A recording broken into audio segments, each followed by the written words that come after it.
Buenas, hoy tenemos la suerte de contar con el profesor Bastos, con el que vamos a hablar sobre ideas políticas relacionadas con el conservadurismo. ¿Por qué le parece, profesor Bastos, pues importante conocer las ideas políticas de los pensadores conservadores y cómo se relacionarían pues con el libertarismo o el liberalismo Bien, clásico? es que ahí está la clave. Históricamente parece que liberales y conservadores siempre fueron enemigos y parece que los conservadores eran como más enemigos de la libertad que los liberales y que, vamos, creemos que era un pensamiento que muchas veces está pasado y es una cosa muy discutida y algunas veces tiene razón. Pero la cuestión es que muchas de las ideas que defendían los conservadores clásicos, tanto los europeos, pero sobre todo los americanos, han sido reivindicadas por los libertarios a día de hoy. Entonces, por eso creo que es muy interesante ver qué lectura en clave liberal libertaria se le puede dar al pensamiento conservador. Yo creo que hay muchos puntos de unión y que hacerle caso muchas veces a los conservadores no es mala idea. Y al revés, también poner en cuestión muchos de los supuestos avances que tuvieron en su momento los liberales, que al final se revelaron como pocos amigos de la libertad. Ujú. Por ejemplo, Por ejemplo, desde la forma política, ¿no? Vemos que ahora hay una especie de reivindicación, por ejemplo, de la monarquía frente a otras formas de gobierno. Y eso se ve desde el punto de vista libertario. El defensa de la monarquía y de los órdenes tradicionales fue siempre uno de los puntos centrales del conservadurismo, ver qué virtudes tenía, qué capacidad de moderación, capacidad de limitar el poder político que tenía la monarquía. En principio, pues esto fue como muy rechazado y sigue siendo muy rechazado, pero la idea que tienen algunos libertarios actuales es que la monarquía limita el poder político, no lo elimina, no lo ven como deseable, pero desde luego, comparado con otras alternativas, limita mucho el peso del poder político. El papel de la aristocracia es algo semejante, ¿no? La aristocracia también fue siempre vista como algo a denostar, como una especie de seres con privilegios, etcétera. Y se olvida también el papel que tenía las clases aristocráticas, con todos los defectos que tengan, obviamente, limitaban el poder político. Y lo limitaban mucho, limitaban el poder del rey. De hecho, lo que hizo el rey fue, al acabar con las aristocracias, quedar, digamos, el poder desnudo sin ningún grupo intermedio que pudiera ejercer de freno al poder político. de hecho, no decían autores como Bertrand de Juvenel que la táctica empleada era los de arriba y los de abajo contra los del medio. Sí, es que Juvenal en la soberanía hace una valoración muy positiva. Juvenal en su época liberal hace una valoración muy positiva de la aristocracia y rara vez se ha vuelto ese esquema. En España, por ejemplo, hay otro libro que se republicó hace años, que es el Insignis Nobilitas de don Ángel López Amo, que también incide sobre el valor social de la aristocracia, qué valor tiene, y eso se empieza a recuperar, ¿no? Y además la idea de privilegio, a mí me gusta es muy interesante discutirla, porque creo que se entiende mal. Una de las virtudes que supuestamente es el liberalismo es que elimina los privilegios. Pero hay un libro muy extraño, un libro de George Bernano, se llama Francia contra los robots, ¿no? Y es un libro muy curioso, es un libro ha sido un señor bastante conservador, bastante racional, escrito en Brasil cuando estaba allí exiliado. Pero dice, no, a ver, es que creo que él se plantea mal. Lo que había que haber hecho es extender los privilegios que tenía la aristocracia a todo el resto. No eliminar los privilegios de la aristocracia, sino extender esos privilegios que tenía, por ejemplo, de pagar menos impuestos, pues de estar exento de determinadas corveas o servicios militares. Eso es lo que habría que extendido a todos, no quitárselo a unos. Porque creo que el error de partida, y también es otra forma de eliminar privilegios, de que todos tengan el privilegio, o que se elimine el privilegio extendiéndolo a todos. Pero muchas veces se extendió, digamos, la servidumbre que padecía el conjunto de la población a todos.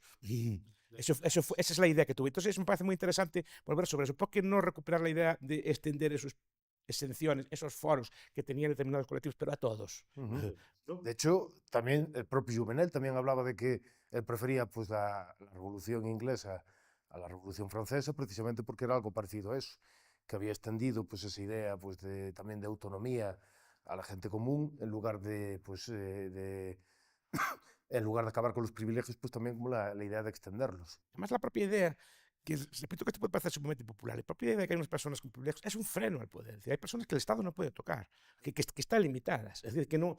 Entonces, digamos, el poder inmenso, el poder centralizador del Estado ahí frena. Igual que los poderes locales, la idea de descentralización de los poderes territoriales, la idea de los fueros, que es una idea que hay que romper. Repito que son ideas para discutir, no necesariamente para aplicar, porque muchas veces... Es que la idea esa del control de poder o de contrapeso de poder antes se entendía como una cosa externa. Sí. Para contraponer el poder del rey necesitábamos el poder de otro. Sin embargo, debido también a la construcción de los estados modernos, empezó a entender que los contrapesos eran como una cosa interna, a dividir los poderes dentro del Estado. Claro, y eso es lo que explica Anthony Villasay en el Estado, como que es imposible, que dentro del propio Estado es muy difícil limitar el poder desde dentro. El poder tiene que estar limitado desde fuera, desde colectivos, bien sea desde territorios, bien sea desde grupos sociales o instituciones religiosas que frenen el poder del Estado, pero desde fuera, que lo frenen. Desde dentro es como limitarte a ti mismo, es como decirte voy a portarme, o sea, no voy a comer, no voy a fumar más o no voy a comer tanto. Es decir,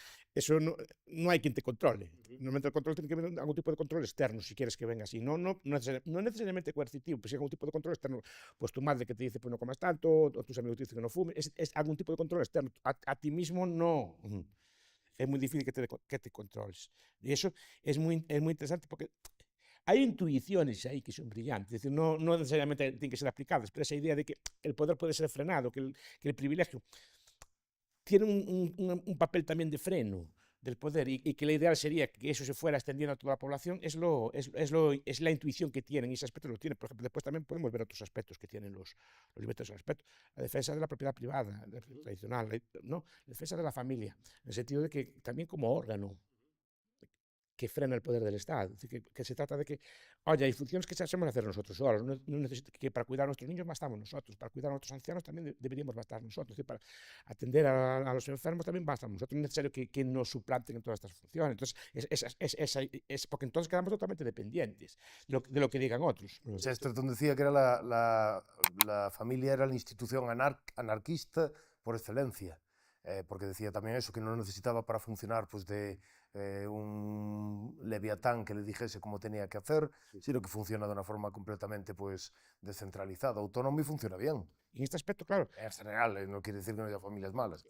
La familia en ese aspecto tiene esa función también, y es otra intuición que tienen libros, por ejemplo, como este de El refugio en un mundo despiadado, de Christopher Lasch. Es un libro muy interesante. Por ejemplo, los libros de Alan Carlson, que hablan de estas cosas, pero enfatizan no tanto en la función, digamos, sino en la función que tiene la familia como freno al poder estatal y como para construir una base, la función de la idea de comunidad, por ejemplo, que plantea Robert Nisbet en uno de sus mejores libros y que es de los pocos que no están traducidos de él y que merecía ser traducido, The Quest for Community.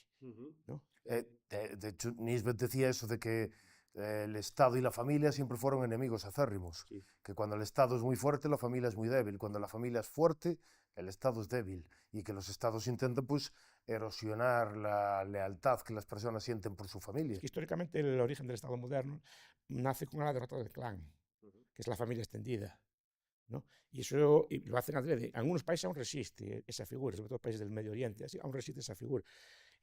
Algunos lo consideran un avance, pero puede ser discutido, igual que la comunidad, que podemos entrar a hablar. Vale, pues muchas gracias, profesor Bastos.